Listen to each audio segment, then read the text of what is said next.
Salut à tous, alors c'est Frédéric Delavier. Aujourd'hui, je voulais vous faire une petite vidéo en direct du parc de skate de Berlin.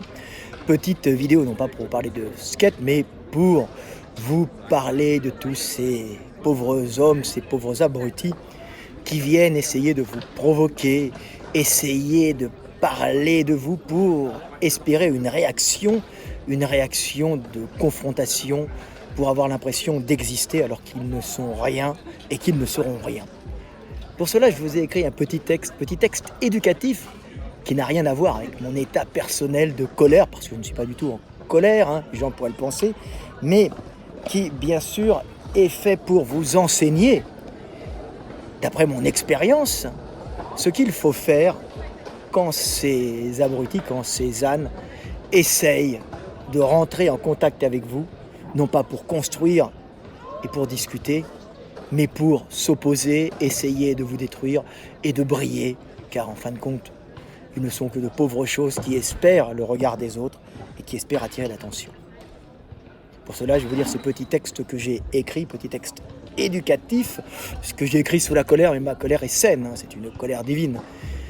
C'est pas une colère qui n'a aucun but et destructrice, c'est une colère qui bâtit.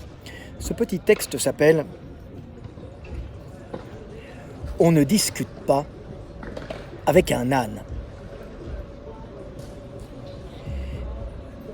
Bien souvent, les médiocres, pour se sentir exister, se rassurer de leur situation et essayer de paraître plus grands qu'ils ne sont, afin d'attirer à eux de pauvres suiveurs imbéciles, aiment écraser les faibles pour paraître forts, et par la perfidie de leurs propos diffamer les puissants et les justes pour paraître plus puissants et justes qu'ils ne sont.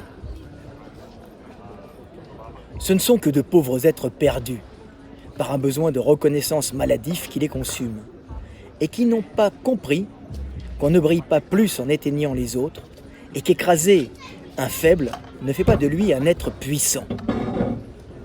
Le sage sait qu'il faut fuir ces hommes perdus, qui se consument dans le puits de ténèbres et d'orgueil où ils sont piégés. Le sage sait qu'il ne faut pas répondre à leurs aboiements de roquets insatisfaits et que tout dialogue est impossible avec eux, car ces pauvres bougres ne cherchent qu'à se confronter dans leurs opinions pour essayer de se convaincre de leur grandeur et non à comprendre le monde par le dialogue pour l'améliorer. Ainsi le sage sait qu'il faut fuir cette engeance perdue et malfaisante, ne jamais lui répondre et la traiter par le mépris, car c'est une perte de temps et d'énergie que d'essayer de discuter avec un âne.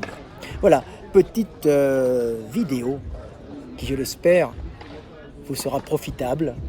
Les ayant subis, ils me servent maintenant à enseigner à ceux qui aiment m'écouter. C'était Fred Delavier, paix sur terre, et je vous aime.